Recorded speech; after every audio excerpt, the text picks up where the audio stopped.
Hay aquí al lado un museo, el Museo Naval, donde se conserva un mapa que es el primer mapa mundi en el que aparece América. Fue pintado por Juan de la Cosa, un cartógrafo del 1500 que acompañó en varios viajes a Cristóbal Colón y fue haciendo mapas de esos territorios que no estaban mapeados.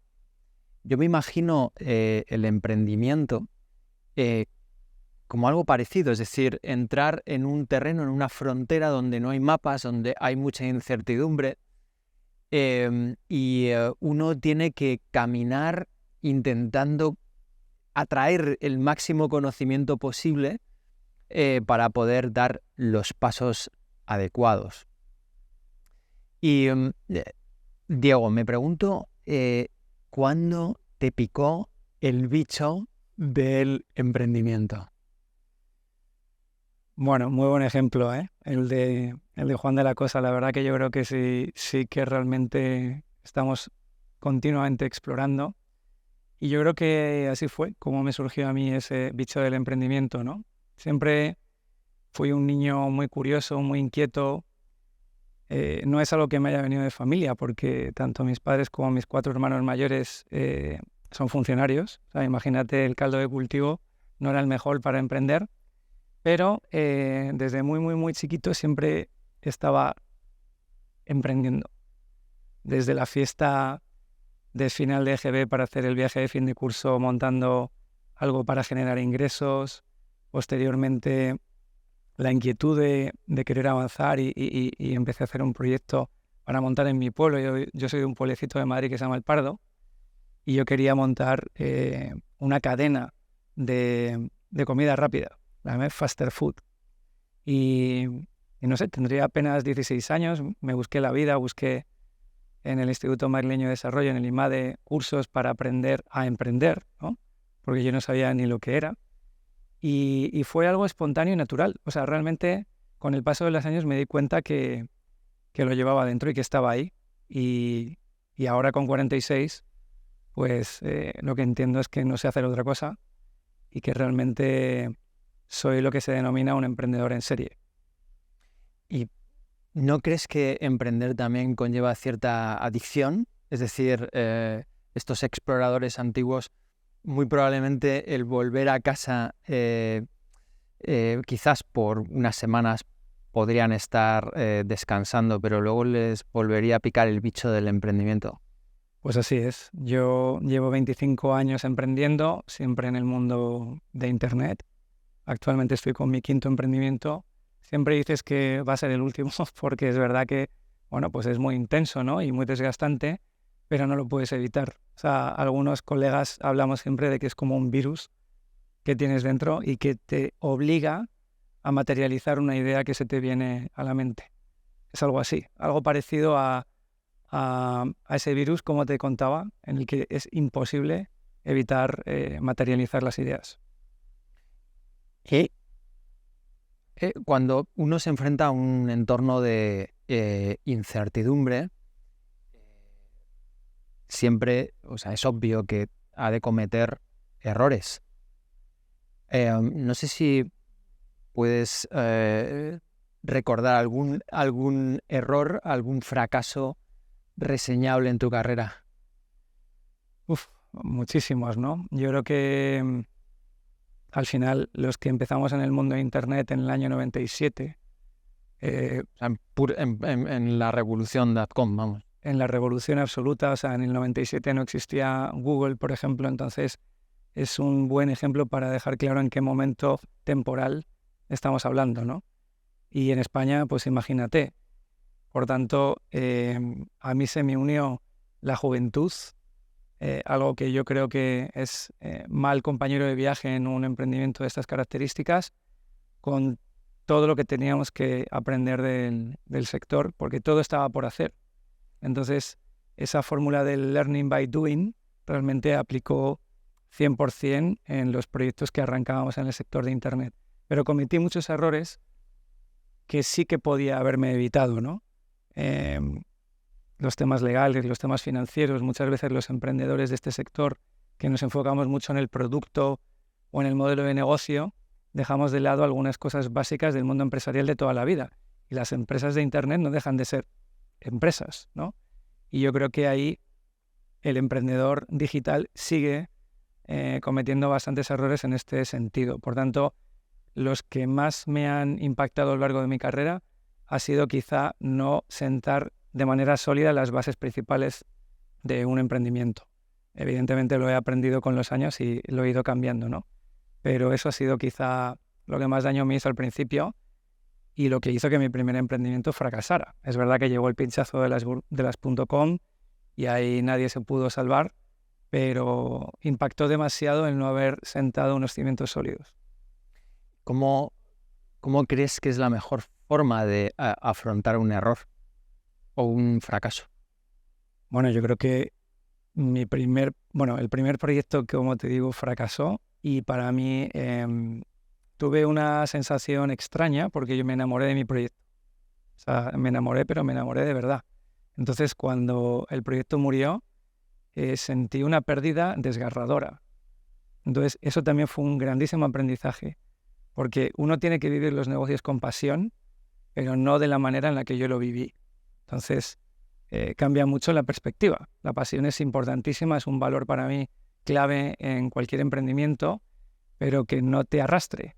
Es decir, no porque el proyecto lo hayas vivido con pasión, tiene que acabar contigo, ¿no? A nivel personal.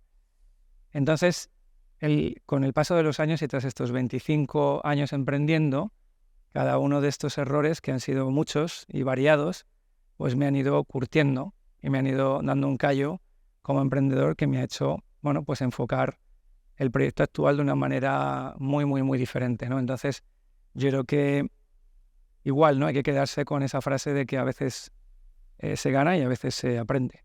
Y eso ha sido lo que a mí me ha marcado.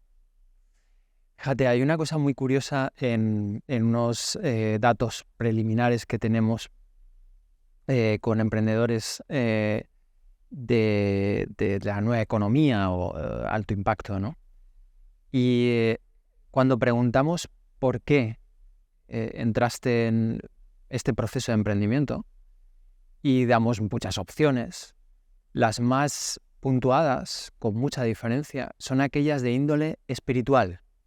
Es decir, para encontrarme a mí mismo, para desarrollar aquello que quiero hacer. Es decir, todo cuestiones relacionadas con la trascendencia, ¿no? Y esto tiene una doble lectura que tú has apuntado ahora. Por un lado, puede parecer muy bonito y romántico. Es decir, una persona tiene una motivación intrínseca en hacer esto. Pero por otro lado, no es ligar toda búsqueda personal a un proyecto que al fin y al cabo es externo. ¿Qué pasa si fracasa? Fracasa también uno, ¿no? Totalmente. Y ese es uno de los enormes errores que cometemos los emprendedores y es identificarnos por completo con nuestros proyectos. Es verdad que el emprendedor que tiene esa madera innata, ¿no? Ese ADN o esa pasta, realmente busca trascender, busca cambiar el mundo, busca crear, busca, no sé, podemos definirlo de un montón de formas diferentes, ¿no? O sea, no está pensando solo en el éxito económico que le puede acarrear su empresa, ¿no? Sino de verdad dejar como una huella y dejar un sello en este mundo en el que hemos estado, en el que estamos viviendo en este momento.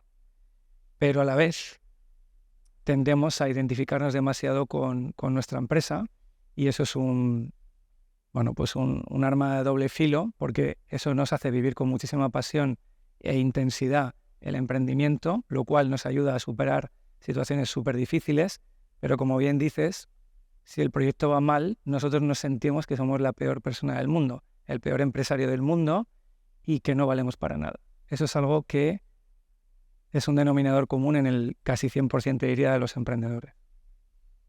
¿Qué hacer? ¿Cómo equilibrar eso? Es decir, cómo tener un ancla en un sitio diferente, o si hay posibilidad, para que el fracaso, que es algo común en el mundo del emprendimiento, no se lleve por delante la felicidad de la persona que emprende? Bueno, yo creo que lo primero lo estamos tratando mucho en Ancla, ¿no? Y yo creo que es lo más importante, es saber a lo que nos enfrentamos. O sea, la información es el primer gran pilar de nuestro emprendimiento, antes ni siquiera de dar el primer paso para constituir el proyecto, el plan de negocio o el deck que vas a mostrar a inversores. Esa información personal que te va a afectar a ti, a tu cuerpo, a tu mente, a tu vida en general, debes entenderlo bien y prepararte. O sea, esa es como la primera medida urgente que un emprendedor debe tomarse muy en serio. Yo no lo hice nunca, ni siquiera en este quinto emprendimiento. O sea, a pesar de ya llevar 25 años, he cometido ese error año tras año. Entonces, ahí claramente pues tengo mucho que hacer, ¿no? Lo segundo, yo creo que hay que ser consciente de que debemos mostrarnos vulnerables. No pasa nada por demostrar que somos un ser humano normal y corriente y no tener que mantener esa postura de invulnerabilidad ante inversores, ante clientes, ante nuestros equipos, por lo que vayan a pensar y por lo que nosotros creemos que van a pensar. En realidad nos condicionamos, ¿no? Pensamos que si no somos superhéroes, nuestros equipos no se van a sentir tan inspirados en seguirnos. Si no somos superhéroes, el inversor no va a ver realmente que soy la persona adecuada para poner su capital. Y así con cada uno de los agentes que pueden formar parte de nuestra vida, ¿no? Por tanto, esa información, como hablábamos al principio, es el pilar 1. El pilar 2 es eliminar el estigma y muéstrate cómo eres, ¿no? Y si en algún momento tienes una debilidad concreta con algo, háblalo con tus equipos, háblalo con tus socios, háblalo con tus inversores, háblalo con tu familia. Eso tampoco lo hice nunca. El tercer, digamos, gran pilar sería el entrenamiento. O sea, con todo lo que he podido aprender, con la información que he recibido y pudiendo ser una persona abierta a hablar de estos temas, necesito también prepararme para ese, digamos, mundo a 10.000 revoluciones en el que voy a estar metido durante mucho tiempo. Porque eso es así, eso no va a cambiar. Es un mundo que está hiperrevolucionado. Entonces, el entrenamiento con las herramientas, obviamente, que podemos aprender en Ancla, es absolutamente vital. O sea, no sé cómo he podido sobrevivir durante estos 25 años sin haberme preparado con un entrenamiento como el que estamos diseñando en Ancla, ¿no? Poniendo siempre el mismo ejemplo, ¿no? Ningún deportista de élite se enfrentaría a una ultramaratón de montaña de 166 kilómetros sin entrenar. Bueno, pues eso exactamente es lo que hacemos los emprendedores cuando entramos a desarrollar una startup que va a recibir un montón de capital, que va a recibir, digamos, una presión desmedida, ¿no? Para acelerar sus números, para expandirse, para contratar, para todo. Entonces, digamos que ese punto es otro de los pilares fundamentales. Y por último, la comunidad, ¿no? El estar con otros emprendedores compartiendo experiencias, aprendizajes y poder descansar en ellos y que ellos descansen en ti. Bueno, pues para no estar tan solo, ¿no? Y bueno, pues la suma de todo esto es lo que me habría encantado poder haber aprendido hace 25 años o hace 20 en algún momento de mi carrera como emprendedor, porque obviamente no me habría llevado a situaciones complicadas como atravesé. Es que cuando se emprenden viajes inciertos, obviamente hay muchos accidentes. Antiguamente, cuando atravesaban el océano Atlántico, en aquel tiempo, morían de escorbuto, porque no sabían que, obviamente, tenían un déficit de vitamina C. Y ese conocimiento hizo que otros marineros posteriormente pues no murieran de escorbuto, ¿no? ¿Has visto a gente morir metafóricamente por el camino? Sí, a bastantes, porque en muchos casos no solamente se ha unido el terminar muy mal personalmente con el proyecto, sino que al asociarse a que en muchos casos también las compañías no han salido como se esperaba y han fracasado empresarialmente, pues eso ha amplificado mucho más el sentimiento de fracaso personal.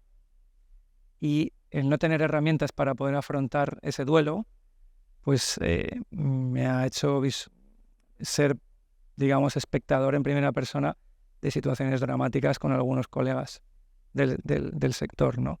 Y es muy difícil porque no sabes realmente cómo poder ayudarles en una situación así. Algunos de ellos lo han superado y han... ¿Cuáles son los problemas más comunes que presentan estas personas? O sea, Bueno, por supuesto, la ansiedad con la que se convive de manera constante, que en una infinidad de casos deriva en depresiones que las han vivido solos y solas, que son depresiones que además les han llevado a separaciones, rupturas familiares, enfrentamientos con socios, enfrentamientos con el colectivo de inversores que luego les han rechazado.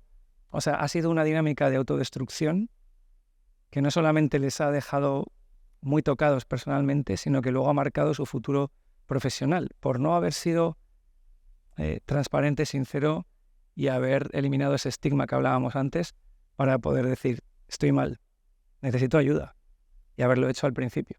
El no hacerlo, pues ha hecho que sea una cadena terrible de sucesos en donde, bueno, pues hay algunos que son realmente preocupantes, ¿no? Y bueno, vivirlo con amigos, pues es duro y bueno, y yo en primera persona, pues también he estado muy cerca, he vivido una depresión profunda y he vivido situaciones muy, muy complicadas, pero he tenido la gran suerte de haber tenido también un ancla, ¿no? En mi familia, haber tenido un ancla en determinados socios con los que me he podido rodear adecuadamente, que me han salvado. Pero también he tenido la valentía en un momento determinado de mi vida de poder hablar de esto con transparencia. en un mundo donde además no todo el mundo está preparado para escuchar las debilidades de otro o las vulnerabilidades, porque tampoco se escuchan a ellos mismos. ¿Tú crees que realmente están preparados los inversores para escuchar la verdad? Pues te diría que hace unos años atrás no. ¿Por qué? Pues porque todo lo marcaba el múltiplo que ibas a conseguir por la inversión a tanto pre-money en esta compañía. Ahora no. Ahora ya todos son conscientes de que hay que cuidar muchísimo el equilibrio mente-cuerpo del emprendedor y de la emprendedora. Porque, bueno, por propio egoísmo, ¿eh? O sea, porque al final si el emprendedor acaba en una situación como la que estamos hablando, seguramente su inversión va a ir muy mal, ¿no? Y luego, en una segunda parte, que también ha ayudado mucho a esto, es que algunos de los inversores de hoy en día han sido emprendedores y han pasado por esto. Por tanto, entienden, aunque no lo hayan hablado y aunque no se hayan sincerado de que han tenido malos momentos, saben perfectamente de lo que estamos hablando. Por tanto, hoy es un buen momento para que podamos hacer esto sin perder, digamos, esa posición de superhéroe, ¿no? O sea, puedes seguir siendo un muy buen emprendedor y hablar con total normalidad de que has tenido un problema y que necesitas ayuda. Es como las lesiones que pueda tener un deportista de élite, ¿no? Es decir, que en la carrera de cualquier deportista de élite, aquí en España tenemos varios héroes y heroínas, por ejemplo Nadal, ha tenido lesiones y se ha recuperado de las lesiones. Lo que propones es que, dado que el cerebro al final es el órgano principal de un emprendedor, también puedes pasar por lesiones obvias por el propio hecho de emprender y que eso se lleve con normalidad. A mí me encantaría también saber qué opinas acerca de la expansión de esos problemas al mundo familiar. Es decir, cómo soportan o qué influencia tiene el hecho de vivir o convivir con un emprendedor en casa. Bueno, yo creo que hablo primera persona, ¿no? Sí. Mi experiencia con mi familia, con mi mujer, ¿no? Con la que llevo 27 años, pues es creo que el mejor ejemplo que yo tengo para poder explicar esto que planteas, ¿no? Yo creo que un emprendedor de alto impacto que lleva tantos años desarrollando proyectos y que no ha incorporado a su vida ninguno de los 4 pilares de los que te hablaba antes, es una bomba de relojería. Una bomba de relojería constante, desde que se levanta hasta que se acuesta. Probablemente vamos a hacer muy difícil el día a día a nuestras familias, a nuestras parejas, y los que tenemos la suerte de que hayan estado a nuestro lado durante todo este tiempo, pues tenemos un tesoro totalmente, ¿no? Y las familias, ahora que todo lo veo desde otra perspectiva, ahora que he entendido mejor cómo funciona mi cerebro, cómo funciona mi cuerpo en general, ¿no? ¿Qué es lo que yo debo priorizar por encima muchas veces del emprendimiento? Porque hay muchas cosas mucho más importantes, ¿no?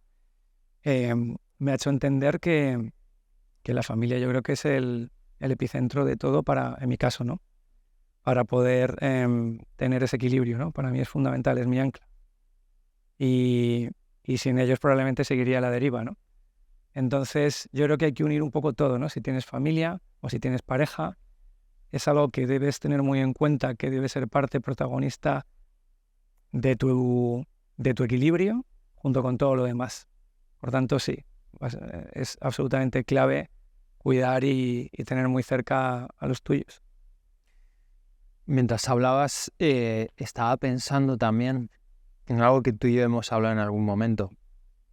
Y es, de la misma forma que ahora se están dando o se está dando importancia a empresas que verdaderamente tengan que aportar algo positivo para la sociedad. Incluso inversores están apostando por empresas que tengan un calado social, un calado ecológico, es decir, que puedan aportar. Porque de alguna forma la sociedad podría ser un stakeholder más de la empresa. En lo que estamos hablando también las familias, pero las relaciones con otros compañeros, en toda la geometría que hay dentro de una empresa, deberían ser parte de eso que tenemos que cuidar, por decirlo de alguna manera, hacerlo sostenible, ¿no? ¿Cómo se puede materializar eso en una empresa? Es decir, ¿cómo podemos, en un mundo que va tan rápido, donde el emprendimiento a veces necesita ir mucho más rápido para tener un impacto y poder escalar, ¿cómo poder integrar a la familia, a las relaciones, la propia salud mental del emprendedor? ¿Crees que cabe o no? Y si es que sí, ¿cómo se puede hacer? Bueno, yo creo que yo he sido un emprendedor hasta hace un par de años y soy un emprendedor absolutamente diferente desde entonces hasta hoy. Me ha ido infinitamente mejor en estos últimos 2 años que en los 23 anteriores. Y fíjate que hemos tenido una pandemia de por medio que me hizo mucho daño en el modelo de negocio que yo gestiono. Y aún así, yo estaba muy contento con cómo estaba gestionando mi compañía. ¿Cómo he conseguido tener una relación distinta con mis equipos, con mis socios, con mi familia, con mi ecosistema, ¿no? Que gira a mi alrededor? Pues mostrándome vulnerable, mostrándome cómo soy y siendo transparente. O sea, el que yo, por ejemplo, haya normalizado poder hablar de que no siempre estoy bien, el que en algún momento puedo necesitar ayuda, el que en algún momento tengo, bueno, pues alguna situación que me ha estresado más de lo normal, y inmediatamente después ser sincero, reconocer mi error, abrirme en canal y que eso lo vean no solamente mis managers, sino el empleado en el escalafón a lo mejor más bajo, pero igual de importante en mi compañía, ha hecho que mi conexión con todos ellos sea absolutamente distinta. Este mismo enfoque, aplícalo a la familia o aplícalo a mis inversores. Todos ellos saben perfectamente los momentos de debilidad que yo he atravesado o cuando yo no estoy bien o lo que quiero para mi futuro. Soy absolutamente transparente y absolutamente sincero. Desde que yo he incorporado estos hábitos en mi relación con mi ecosistema, yo tengo un equilibrio total. Evidentemente hay que cuidarlo todos los días, ¿no? Con muchas de las cosas que aprendemos en Ancla y aprendemos en el programa. Pero esto es lo que a mí me ha hecho estar en paz y me ha hecho estar mucho más equilibrado, tener un balance perfecto. Muy bonito. ¿Y cómo surgió Ancla? Yo, obviamente, estoy metido hasta el cuello también en el proyecto, pero nunca te lo he preguntado en el fondo. Es decir, ¿cómo surgió Ancla? ¿Cómo surgió la idea y cómo poco a poco fue dando, fuiste dando los pasos necesarios como para que finalmente emergiera de la manera que ha emergido? Bueno, todo parte a raíz del momento en el que yo pues caigo en una depresión bastante profunda. Esto, por ubicarnos temporalmente, era la primavera de 2020, estábamos en plena pandemia, empresarialmente estaba en una posición muy delicada, mis operaciones están en Latinoamérica, por tanto no podía apoyarme en un ERTE, ¿no?, para poder sobrevivir, y tuve que hacer una ronda de financiación de urgencia para poder salvar la compañía y los empleos.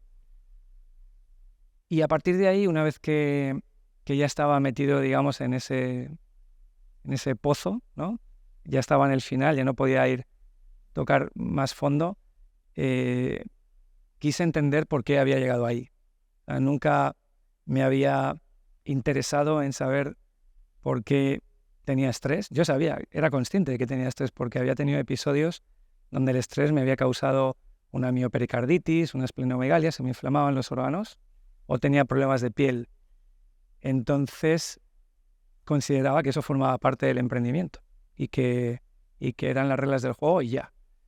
Cuando estuve en ese momento y quise entender de verdad por qué había llegado ahí y entendí realmente qué ocurre en nuestro cerebro y por ende en nuestro cuerpo, me asusté mucho. Me asusté mucho pensando en lo gravísimo que podía haber llegado a ser mi caso con un estrés cronificado durante tantos años. Y lo primero que pensé cuando empecé a entender todo, cómo funcionaba el cerebro y por qué me había ocurrido todo, fue, esto hay que contarlo. O sea, no puede pasar ni un día más sin que los emprendedores, sobre todo los que están empezando, no sepan de verdad a lo que se enfrentan. Ese fue el primer, digamos, desencadenante de todo esto. A partir de ahí empecé a hablar con emprendedores, empecé a hablar un poco en el entorno de la comunidad sobre este tema, y en conversaciones privadas me di cuenta de que esto era pues el pan nuestro de cada día. El 99% de los emprendedores no lo habla abiertamente, pero todos o sufrían crisis de ansiedad o habían estado en una depresión complicada o estaban en ella, y te puedes imaginar casos mucho más complicados con intentos de suicidio de por medio, etcétera, etcétera. Claro, cuando ya me cuentan esos casos, dije, bueno, esto ya no es solo información, aquí hay que hacer algo más, ¿no? Entonces, esa comunidad de emprendedores que de manera espontánea nos fuimos contando unos a otros nuestra experiencia, pues empezamos a materializar la posibilidad de darle forma a algo. No sabíamos cómo. A partir de ahí, también entendí que la parte de investigación y de ciencia era fundamental, porque esto no podía... Los emprendedores somos muy pragmáticos y solo podemos confiar en cosas que sean como súper evidencia científica, muy palpables, y si no, se nos tuerce un poco el gesto, ¿no? Y ese pragmatismo, afortunadamente, en cuanto levanté la mano, tuve la enorme suerte de hablar con Juan, que me llevó a ti, y aquí estamos, ¿no? Pero bueno, ese es el origen de Ancla, y yo creo que lo más importante es que los emprendedores tengan claro que el objetivo principal es prevenir. O sea, no vamos a dejar nunca de ayudar a alguien que esté con esa lesión, ¿no?, del deportista de élite, o que esté en una situación complicada, por supuesto, pero el objetivo principal que tenemos que buscar es prevenir, que nunca se llegue a este tipo de situaciones. Y aparte de la prevención, que es fundamental y que es el primer paso, ¿no? El primer gran paso que probablemente llevará años investigarlo a fondo para conseguir herramientas, procesos, programas o protocolos como estamos haciendo y mejorarlos. Aparte de eso, hay en el ser humano una capacidad plástica extraordinaria. Por ejemplo, con los buceadores en apnea, cuando uno ve un gráfico a lo largo del tiempo, creo que el primer récord estaba en 60 metros en profundidad. Una persona que puede aguantar una columna de agua de 60 metros. Aguantar en torno a 6-7 minutos ahí abajo. Eso fue en los años 60. En los años 20. Desde los años 20 ha habido un adelanto en las maneras de entrenar a esas personas. Hoy en día la gente no puede bajar a 60 metros, sino a 300. Y además está sosteniendo la respiración por 11 minutos. La plasticidad es extraordinaria. Tú imagínate una persona ahí abajo. Si tú normalmente estás saturando a 98% de oxígeno en tu cerebro, ellos están en torno a un 25% de saturación de oxígeno. Lo mismo que ocurre con los leones marinos o las ballenas. Aproximan casi su fisiología al de un cetáceo. Es algo impresionante, ¿no? Obviamente, si tú y yo bajáramos a esa profundidad y aguantáramos tanto tiempo la respiración, nos desmayaríamos y si no nos sacan, pues moriríamos allá abajo como unos capullos, ¿no? Pero sin embargo el entrenamiento, ¿no? ¿Tú crees que además de la prevención se puede fortalecer el cerebro de los emprendedores y de las emprendedoras? Primero, ¿para qué? Si eso es posible, ¿para qué? ¿Por qué querríamos hacer eso? ¿Hacia dónde nos llevaría esa forma de investigación? Bueno, yo clarísimamente sí, obviamente por la experiencia que estamos acumulando en este último año y bueno, por mi experiencia personal, ¿no? Viendo cómo mi forma de afrontar los retos y los estresores a los que antes me exponía de una manera insana, pues ahora los gestiono de una manera totalmente diferente. Y eso no es por nada en particular, salvo el entrenamiento. Ese entrenamiento de la mente, ese entrenamiento en entender mejor todo y en aplicarlo y ver cómo las prácticas transforman mi cerebro, me ha hecho tener superpoderes. O sea, esa figura de ser un superhéroe que nos creemos que somos los emprendedores es falsa. No lo somos, al contrario. Somos extremadamente vulnerables por esa exposición a unos estresores que van a acabar con nosotros. Más tarde o más temprano van a acabar con nosotros. Y eso tiene que quedar claro. El entrenamiento te da superpoderes de verdad. Porque no solamente vas a ser más feliz al tener un equilibrio mayor, sino que la forma en la que tienes que tomar decisiones, tienes que gestionar una situación difícil con un socio, con un inversor, con un cliente, tu enfoque no es el mismo. Estás más tranquilo, estás más pausado, estás enfocado y tienes esa atención que antes no tenías. Por tanto, te conviertes en mucho mejor emprendedor que va a tomar mejores decisiones, que va a resolver un conflicto de una manera muy sana, que vas a saber leer cuando el de enfrente no está bien, te vas a amoldar para que eso no se contamine. Por tanto, el entrenamiento te da superpoderes. Ahí, cuando comenzó Internet, obviamente, nos enfrentamos, a mi juicio, ante un escenario crítico evolutivamente para el ser humano. O sea, el mundo no es igual hoy que antes de Internet y probablemente estamos solamente al principio en lo que supone esta revolución de la información. Sin embargo, también estamos siendo muy conscientes de que hay problemas muy graves que vamos a enfrentar o que estamos enfrentando ahora, como el cambio climático. Obviamente se puede tener una discusión científica de cuándo comenzarán a suceder cosas realmente catastróficas o no, si es solamente el ser humano o hay otros factores. Poniendo eso aparte, lo que está claro es que hay un cambio climático, ¿no? ¿Cómo crees que Ancla y el trabajo, el entrenamiento, el trabajo personal, el trabajo con la propia felicidad y la de los otros a la hora de también de resolver conflictos, ¿cómo crees que puede influenciar el hecho de que los emprendedores que vamos a necesitar en el futuro son aquellos que resuelvan los problemas graves que hoy tenemos?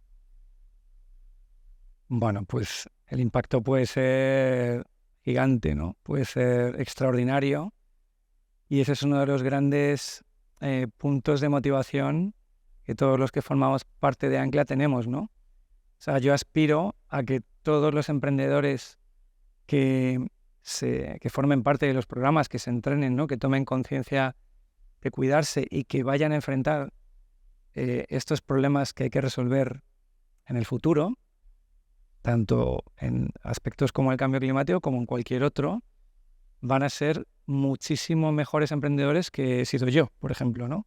O cualquiera de mis colegas que no hemos sabido gestionar adecuadamente ese equilibrio entre cuerpo y mente. Por tanto, volvemos a ese tema de antes, ¿no? De los superpoderes. Estoy absolutamente convencido de que los programas de entrenamiento van a cambiar con el tiempo, ¿no? Con el paso quizá de los años, una generación de emprendedores que va a crecer de una manera muchísimo más sana, muchísimo más equilibrada, y que probablemente al cuidar mucho más su cerebro, sus capacidades estarán infinitamente mejor preparadas para resolver algunos problemas que incluso no hemos resuelto hoy. Por tanto, sí, claro, o sea, el impacto va a ser absolutamente extraordinario. Además, teniendo en cuenta una cosa, ¿no? Y es que una persona cuando siente una amenaza en el exterior suele tener una conducta egoísta. Pero es normal, o sea, porque lo que hace el cerebro es proteger al cuerpo. Entonces su conducta va a ser así. Lo pasa igual con una empresa. Cuando una empresa está a punto de desaparecer porque pasa una crisis, normalmente su propia conducta, la de la empresa, es decir, la del conjunto de todas las personas que toman decisiones, va a ser muy egoísta. Nada más piensa en su propia supervivencia. Una persona sana tiene la capacidad de no solamente pensar en sí mismo, sino pensar a largo plazo, o pensar en el otro, pensar en el bien común, pensar en formas de cooperar. Y me parece que también es algo fundamental, ¿no? de cómo se liga el trabajo en salud mental con el impacto positivo que puede tener los proyectos en el futuro. ¿Cómo ves Ancla en el futuro? No sé, es una ilusión desmedida, ¿no? La que siento con todo lo que está relacionado con Ancla, todo lo que ha sucedido en este tiempo, cómo la comunidad ha arropado el proyecto, cómo los emprendedores agradecen tanto lo poquito que hemos podido hacer hasta ahora, ¿no? Queda un mundo por hacer. Por tanto, si con este poquito que hemos aportado hoy ya está teniendo un impacto tan grande, lo que puede suponer Ancla en el futuro en el mundo, porque creo que Ancla puede llegar a prácticamente todos los rincones del mundo, es increíble. Y yo me imagino un Ancla en donde estos programas se desarrollen no solo en España, sino en México, en Colombia, en Perú, en Argentina, por Europa, por Asia, por todo el mundo. Una comunidad de emprendedores gigante que se apoyen unos a otros y que eso les sirva de terapia. A mí me sirve. Cuando yo ayudo a otros emprendedores que están en una situación delicada a estar mejor conmigo mismo, ¿no? Habiendo tenido la oportunidad de ayudar a otro. Y por supuesto ya en el largo plazo, pues visualizo un ancla que me sobreviva y que nos sobreviva a todos y que esté ahí por siglos, ¿no? Ayudando a emprender con superpoderes. Ojalá sea así. Muchísimas gracias, Diego. Gracias, Gustavo.